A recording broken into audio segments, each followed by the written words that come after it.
Olá, meu nome é Fernando Maturi, eu sou advogado criminalista e hoje eu vou te explicar como funciona um processo criminal em primeiro grau. Bom, eu já expliquei aqui em outro vídeo tudo o que acontece em um inquérito policial. E a questão é que quando o inquérito policial é concluído, é encerrado, ele é enviado ao Ministério Público, onde um promotor de justiça avalia tudo o que se investigou, tudo o que se tem de prova nesse inquérito policial e ele decide se é caso de abrir um processo criminal ou não. Caso ele entenda que existem elementos mínimos para se dar início a um processo criminal, ele oferece denúncia. O que isso significa? Basicamente, ele dá início ao processo criminal descrevendo qual é a acusação que pesa contra a pessoa que vai responder esse processo criminal. Então, pode-se dizer que a denúncia é o que limita, é o que restringe a investigação contra uma pessoa. Isso porque, ao longo do inquérito policial, o inquérito pode ir investigando tudo o que for necessário. Ele não tem um caminho muito bem definido. Mas uma vez que o inquérito é encerrado e você vai começar um processo criminal, o processo criminal, por sua essência, ele precisa ser mais restrito. É importante fazer uma distinção que nem sempre o promotor de justiça pode dar início a um processo criminal. Em alguns casos, ele precisa de uma autorização para isso. Por exemplo, a maior parte dos casos é o que nós chamamos de ação penal pública incondicionada. É o exemplo de caso de homicídio, caso de roubo, caso de tráfico de drogas, caso de furto e vários outros crimes. A esmagadora maioria dos crimes que nós temos são crimes de ação penal pública incondicionada. Isso significa que, uma vez que o Ministério Público recebe o inquérito policial, se ele entende que tem o mínimo ali, ele por si mesmo dá início a esse processo criminal, ou seja, ele oferece a denúncia e isso vai para a apreciação de um juiz. No entanto, existem casos que o Ministério Público precisa da autorização de quem foi vítima daquele crime para iniciar um processo criminal. Esse tipo de caso é o que nós chamamos de ação penal pública condicionada. E ela é condicionada ao quê? À representação da vítima, que basicamente significa que a vítima precisa autorizar o Ministério Público a dar início a esse processo criminal. Isso acontece por uma razão muito simples. Muitas vezes, a vítima não tem interesse em ver a pessoa que cometeu algum crime contra ela processada. Às vezes, isso vai causar um aborrecimento maior para a vítima do que o processo criminal em si. Então, em muitos casos, a pessoa prefere virar a página de uma vez e deixar isso de lado e não processar, e não ver a pessoa processada criminalmente. Existem outras razões que justificam a representação. Muitas vezes, a existência de um processo criminal é um constrangimento para a pessoa que foi vítima. Então ela pode optar por não oferecer essa representação, ou seja, não autorizar o Estado, por meio de um Ministério Público, a dar início a um processo criminal. Nessa situação, o inquérito policial é arquivado e você não tem um processo criminal. Existe uma terceira hipótese também, que é o caso em que não é o Ministério Público o responsável por mover um processo criminal, por oferecer a denúncia, como eu falei aqui agora há pouco. Nesses casos, nós temos a chamada ação penal privada. Nesse caso, as pessoas que foram vítimas de um crime é que têm a responsabilidade de dar início a um processo criminal. Essas pessoas precisam contratar um advogado e esse advogado oferece uma queixa-crime. Ou seja, isso equivale a oferecer a denúncia do Ministério Público. São nomenclaturas diferentes, mas os dois dão início a um processo criminal.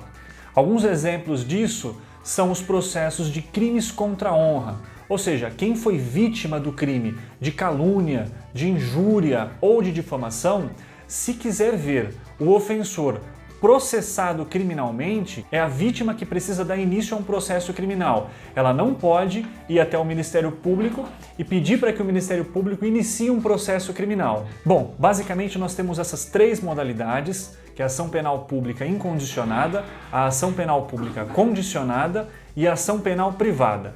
Eu vou tratar aqui nesse vídeo, para fins mais didáticos, da ação penal pública incondicionada, que é a esmagadora maioria dos casos, em que o Ministério Público não precisa da autorização da vítima para dar início a um processo criminal. O passo a passo do processo criminal depende do procedimento a que ele está submetido. E nós temos vários procedimentos. O procedimento comum ordinário, o procedimento comum sumário, o procedimento comum sumaríssimo e diversos procedimentos especiais. É esse procedimento que disciplina qual vai ser o passo a passo daquele processo criminal específico. O passo a passo que eu vou passar aqui para vocês é o do procedimento comum ordinário. Isso porque ele é o mais comum e os outros, em poucas palavras, são variações desse procedimento. Oferecida a denúncia, o Ministério Público vai ter descrito ali qual é o fato que vai ser apurado nesse processo criminal, contra quem esse processo criminal vai tramitar e quais são as provas que embasam aquelas acusações. Essas provas, elas precisam ser demonstradas ao longo do processo criminal. Essa denúncia é recebida por um juiz. Esse juiz vai analisar se existem elementos mínimos que dão sustentação para aquela denúncia. E aí, com base nisso, ele recebe a denúncia e dá início formal a um processo criminal ou rejeita essa denúncia. Recebida a denúncia pelo juiz, ele vai mandar um oficial de justiça citar a pessoa que está sendo acusada para que ela apresente uma primeira defesa, chamada resposta à acusação. E nessa defesa, o acusado pode argumentar tudo que for conveniente à defesa dele, e ele pode inclusive indicar todas as provas que ele pretende produzir, indicar testemunhas que ele pretende ouvir, já fazer desde logo requerimentos de coisas que precisam ser levantadas ao longo do processo, e depois disso, o juiz recebe essa resposta à acusação e ele precisa decidir se ele, nesse momento inicial do processo, já absolve sumariamente quem está respondendo por esse processo ou se ele dá prosseguimento ao processo e marca uma audiência de instrução e julgamento. Uma observação aqui é que nós ainda estamos no início do processo. Então, o juiz só vai absolver em circunstâncias em que for muito evidente que é caso de absolvição. Então, vamos imaginar o seguinte exemplo.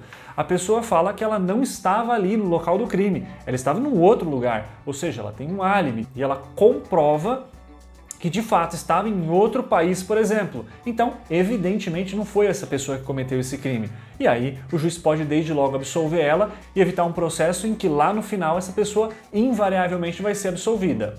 Caso o juiz entenda que não é caso de absolvição, ele marca uma audiência de instrução e julgamento. E o que acontece nessa audiência criminal?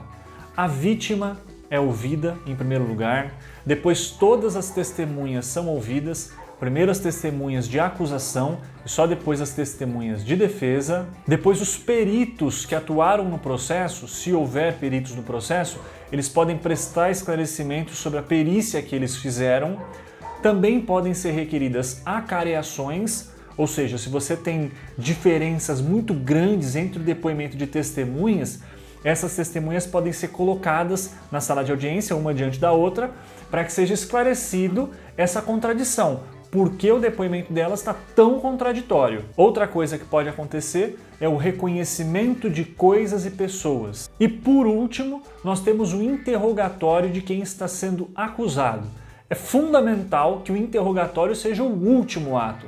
Isso porque quem responde a um processo criminal tem direito de saber exatamente quais são todas as provas que pesam contra ele, para que quando ele vai ser ouvido, por isso o último ato, ele possa se manifestar, ele possa se defender de todas elas se entender que é o caso. Depois do interrogatório do réu, as partes, tanto o promotor de justiça quanto a defesa, podem fazer requerimentos dos mais diversos.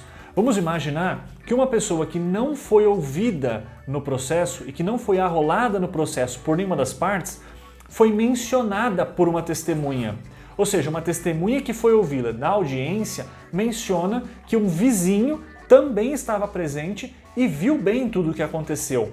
Se qualquer das partes entender que é importante ouvir essa pessoa, elas podem requerer isso ao juiz. E aí o juiz, antes de prosseguir, vai mandar intimar essa pessoa para que ela seja ouvida numa outra audiência. e aí só depois de ouvir essa pessoa é que o juiz prossegue. Ao final, encerrados todos os atos da audiência criminal, é aberta a fase de alegações finais. Isso pode acontecer de forma oral ou de forma escrita. Quando os debates acontecem de forma oral na audiência, o juiz, por determinação da lei, já deve sentenciar na própria audiência. Então as partes já saem sabendo qual foi a decisão do juiz. Ou as alegações finais também podem acontecer de forma escrita. Isso vai para o juiz para que ele tome uma decisão, ou seja, para que ele sentencie o caso. Na sentença, o juiz vai observar fundamentalmente duas coisas principais. A primeira é se existe prova concreta de materialidade desse crime, ou seja, se existe prova de que de fato um crime foi cometido. E a segunda, se existe prova concreta de que a pessoa que está sendo acusada daquele crime, se a pessoa que está sendo acusada naquele processo é de fato a pessoa que cometeu aquele crime.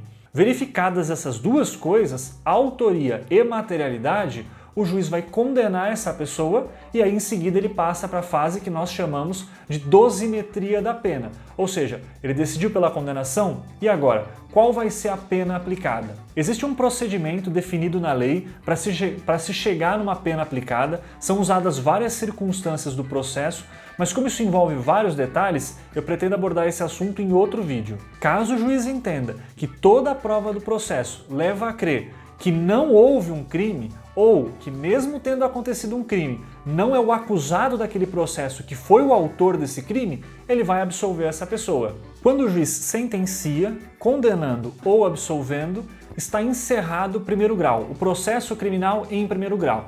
Mas na prática, nós sempre temos recurso. Então, se nós estivermos na Justiça Estadual, o recurso vai ser processado no Tribunal de Justiça do Estado. Se nós estivermos na Justiça Federal, o recurso vai ser processado no Tribunal Regional Federal da região a que pertence esse estado. Eu pretendo gravar mais vídeos explicando como esses tribunais funcionam e como esse recurso é processado em segunda instância. Eu espero que você tenha gostado. O processo criminal possui muitas variações, tem muitas nuances, é algo muito difícil de sintetizar em apenas um vídeo, porque nós temos vários procedimentos, vários detalhes, tudo se desdobra um monte de coisa, então fica difícil explicar. Mas a linha geral de tudo é essa que está explicada no vídeo. Se você gostou, eu vou pedir para você deixar um curtir, porque isso vai me ajudar na divulgação desse vídeo. Eu também gostaria que você comentasse se você ficou com alguma dúvida, se tem alguma sugestão, algo a acrescentar nesse vídeo. Comenta aqui que eu vou respondendo todos os comentários à medida do possível. E se você gostou desse conteúdo, inscreva-se no canal, porque eu pretendo gravar vários outros vídeos explicando o funcionamento da justiça criminal aqui no Brasil. Tchau!